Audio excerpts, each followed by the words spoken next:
The morning sun peeked through the cloudy sky over Willow Grove, a quiet town nestled in the heart of Pennsylvania.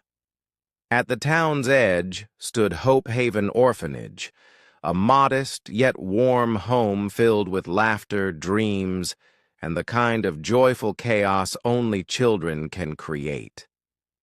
Inside, Ms. Clara, the 58-year-old caretaker with kind eyes and a weary smile, wiped her hands on her apron as she gently steered two boys away from the cookie jar.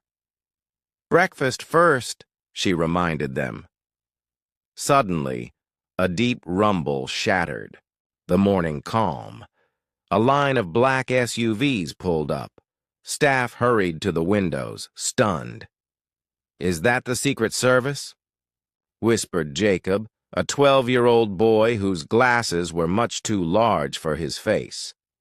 Moments later, the front door opened, and in stepped President Donald J. Trump. No press, no fanfare, just him and two agents. He looked around at the worn walls, the children's handmade drawings, the chipped floor, and then at the curious faces watching him. Clara stepped forward, still stunned. "Mr. President, we weren't expecting—" "I know," he interrupted gently. "I wanted to see the place real, unfiltered." The children huddled together, whispering. Some looked thrilled, others were unsure. Among them was an 8-year-old girl with chestnut hair and a notebook clutched to her chest. Her name was Laya. Trump knelt beside some kids building with Legos. "So what are we making? Skyscrapers or dreams?" The children giggled. The tension melted. But none of them, not even Trump, could have foreseen how one moment would change everything. Laya held her notebook tighter. Inside it were letters she'd never sent. To her parents, to Santa, to anyone who might listen. Today, she'd written something different. Trump noticed her standing back. "What's your name?" he asked. "Laya," she replied quietly. "Nice to meet you, Laya. Is that your diary?" "No, it's where I keep my questions." "Questions are good," he said, smiling. "Got one for me?" She shook her head and hid the notebook behind her back. "Not yet." Later, when no one was watching, Laya slipped a folded note into his coat pocket. She wasn't sure he'd read it, but she hoped. That afternoon, alone in the orphanage's reading room, Trump reached into his coat for his glasses and found the note. It was creased and smudged slightly, written in a child's careful handwriting. "Dear Mr. President, my name is Laya. Why does no one want to adopt kids like me? Am I too quiet or too sad? Or is it just that people don't want girls with no one to fight for them? Thank you for coming today." Laya, he didn't move for a long time. Her words cut deeper than expected. It wasn't just a letter. It was a window into a life. He folded the note carefully and placed it into his shirt pocket, closer to the heart this time. He found Clara in the kitchen. "She wrote me a letter," he said quietly. Clara nodded. "Laya writes letters to everyone, but she never gives them out. She gave this one to me." Clara paused while pouring him tea. "She's been here 5 years now. Not the oldest by age, but in time. Most kids come and go. Laya stays. She watches families leave without her." "Why hasn't she been adopted?"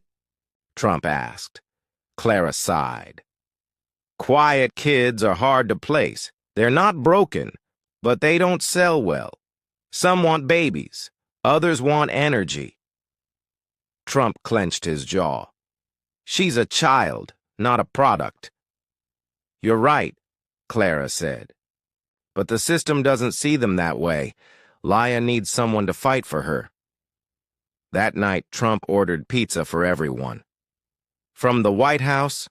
One boy asked. Trump chuckled. Tony's on Main Street. Better, trust me. Diba.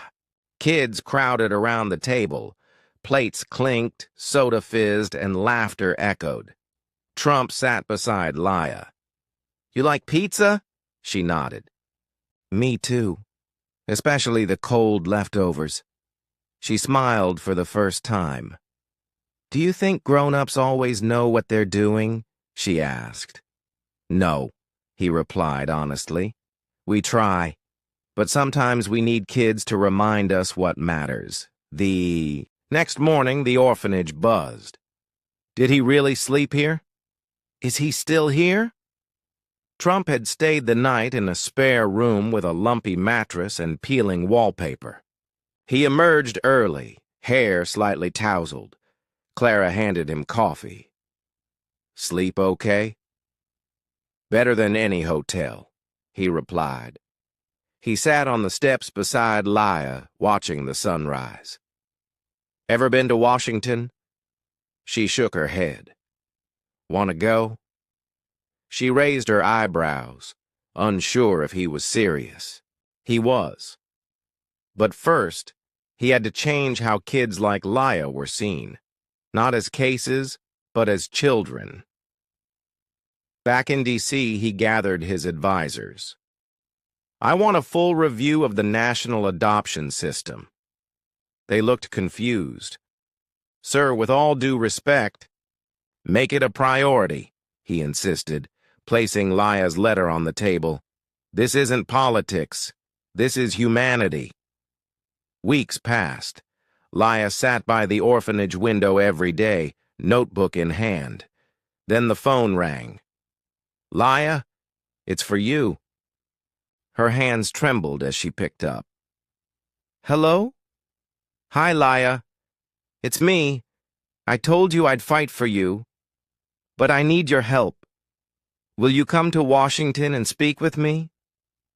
I'm scared, she whispered. That's okay, he replied. The bravest people are scared, but they do it anyway. Laya arrived in D.C. with Clara and 2 other children. Trump welcomed them personally. No press, no spectacle. Inside the Oval Office, Laya clutched her notebook. Is this where you make all the decisions? Some, he said, placing a hand on his chest. But the best ones start from here. He showed her the framed letter, hers, on the shelf. It reminds me why I'm here. Later, Trump gathered child welfare advocates, social workers, and lawmakers. He nudged Laya. Tell them what you told me. She looked around the room. Sometimes kids aren't loud enough for adults to notice. But that doesn't mean we don't want love. Silence filled the room. Powerful. Honest. Her voice was small, but it carried. The media caught wind. President brings orphan to D.C. Letter sparks reform. But Trump declined interviews. This isn't about me, he said. It's about them. Policy changes followed. New grants supported older child adoptions. Training programs emphasized emotional care for quiet children. The system didn't change overnight, but its heart had been touched. 2 months later, Trump returned to Hope Haven. This time, reporters were waiting, but he waved them away. He found Laya under her favorite tree. You're famous now, he teased. She shrugged. Still not adopted. His smile faded. Let's change that. Mason. And Eliza, former teachers turned farmers, had seen her story. They couldn't have children, but had endless love to give. They traveled across the country to meet her. Laya was hesitant. People had left before, but Eliza sat eye level and said, "I don't want a perfect child, just someone who wants to be loved." That night, Laya told Clara, "I don't know if I'm ready." Clara held her hand. "You don't have to be. You just have to be open." "What if they leave?" Laya whispered. "What if they stay?" Clara replied. Trump returned one last time. This visit, no speeches, just a hug. "You changed my life," he said. "You changed mine," Laya replied, handing him another letter. Back in D.C., he read it. "Dear Mr. President, thank you for fighting for me. I promise to help others the way you helped me. I won't be quiet anymore." Laya moved to a new home surrounded by hills and sunflowers. Her room had a window seat and blank journals ready to be filled. Eliza smiled. "You'll need more notebooks now." Laya laughed, really laughed. That night, when she cried, it wasn't from sadness. It was from finally belonging. Trump continued his work behind the scenes. More visits, more letters. He created a foundation, the Laya Project, helping older orphans find loving homes. One spring day, a black SUV pulled up to Laya's farm. She ran to the porch, notebook in hand. Trump stepped out, grinning. "Got room for one more at dinner?" They ate under the stars. He gave her a small pin. Quiet voices matter. She wore it with pride. Years later, Laya became a social worker. She gave a speech at a White House summit on adoption reform. Trump, now older, sat front row. When she finished, he stood and clapped, eyes full of tears. She once asked a question. Now, she was the answer. Trump sat in his study as a new letter arrived. "Dear Mr. President, I'm not quiet anymore, but I still